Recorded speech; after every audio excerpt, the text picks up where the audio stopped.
Massive floods in southeastern Australia have triggered a mass animal exodus to elevated terrain, with spiders crawling everywhere and scurrying to people's property and homes. Continuous heavy downpours have been engulfing communities since Thursday, and parts of the east coast plunged into crisis on Saturday as a main dam overflowed, causing swollen rivers and flash floods. On Monday, New South Wales Premier Gladys Berejiklian announced that almost 18,000 people had been evacuated from flood-hit areas in the state. Locals took to social media to show thousands of animals are fleeing the floods too. Matt Lovenfoss has been posting Facebook updates from his family farm in Chinchilla Creek, including a photo of spiders trying to beat the floodwater. Lovenfoss, who grew up on the farm, has experienced similar floodings in March 2001 and March 2013. On both occasions, the floodwaters pushed spiders toward the house, which is the property's highest point. Lovenfoss said it's still raining here and the floodwater is still rising. The water is getting closer to our home, and in the morning it should be inside and the spiders will be all over the house. Despite the floodwaters and spiders, he plans to stay put in his two-storey home. According to Lovenfoss, he has spent his entire life on the farm and the family feels safe here. Spiders aren't the only animals seeking refuge from the water, Lovenfoss added. The trees are full of snakes, he said. If you take the boat out over the paddock, they swim towards it trying to get on something dry. Same with the spiders. That might sound like the stuff of nightmares for some, but Lovenfoss is unperturbed. Melanie Williams from Maxville, New South Wales also posted a spider update on Facebook.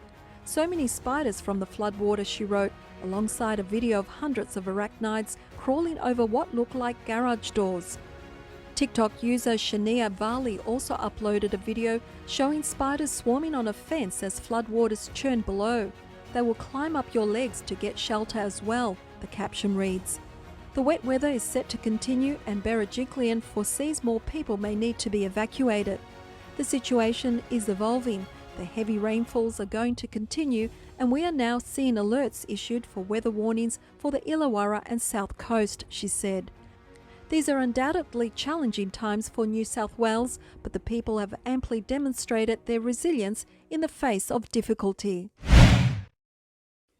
Texas has recently emerged in the limelight and it's getting five-star attention from everyone. Its charm has infiltrated neighbouring states and attracted people. It is a magnanimous state and people are proud to be called Texans. The Lone Star State encountered a major boom even before its power grid was knocked down by February's historic winter storm. The Governor's Economic Development and Tourism Office said in September that there's been a tremendous increase in corporate relocations, as many as 237, since the pandemic hit. Yes, big businesses are moving to Texas. Austin, the capital of Texas, recently witnessed many new changes.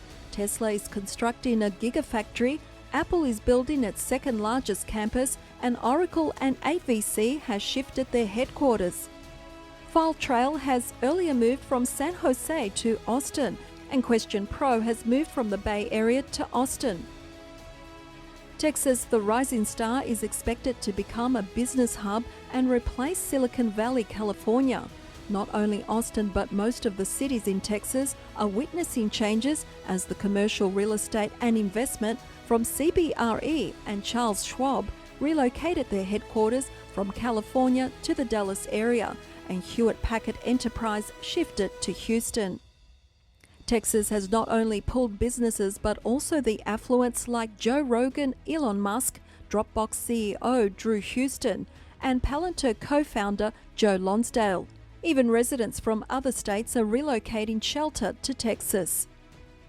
There are many reasons behind the shift to Texas. They have emerged as the 9th largest economy in the world. They don't levy income tax, whereas high tax rates prevail in other states.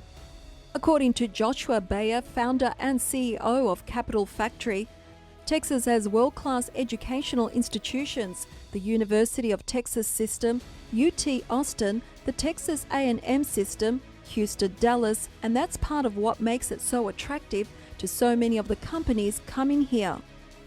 Texas has a rich history of tech business, as IBM and Microsoft already established their presence way back and Texans founded Compaq and Dell.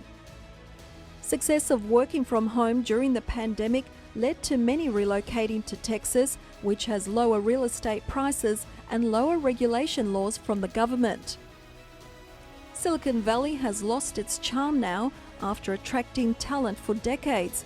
However, the sky-high housing costs, huge taxes and strict laws have made it a demanding place to live, work and do business. Many firms emerged successful employing the work-from-home strategies, paving the way for employees and employers to have the freedom to choose their workplaces.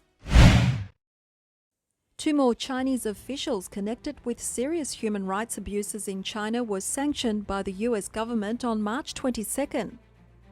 Wang Jiangcheng, secretary of the Party Committee of the Xinjiang Production and Construction Corps, and Zheng Mengguo, director of the Xinjiang Public Security Bureau, XPSB, have been named by the US Treasury in Washington in connection with the genocide of Muslims in China. Under the US Global Magnitsky Human Rights Accountability Act, the move is in line with the actions taken by the European Union, Britain and Canada. China's top officials so far have escaped sanctioning. The move is the result of talks between China and the US in Alaska last week. The US Secretary of State Antony Blinken called on the CCP to end the atrocities against the Uyghurs and other minority religious groups. Amid growing international condemnation, China continues to commit genocide and crimes against humanity in Xinjiang, said Blinken. Chinese authorities will continue to face consequences as long as atrocities occur in Xinjiang. Andrea Gaggi, director of the Treasury Department's Office of Foreign Assets Control, said in a statement. Treasury is committed to promoting accountability for the Chinese government's human rights abuses, including arbitrary detention and torture against Uyghurs and other ethnic minorities, she said. The Treasury statement pointed out that over the past 5 years, mass surveillance has been taking place by the XPSB, with detentions and other human rights abuse occurring.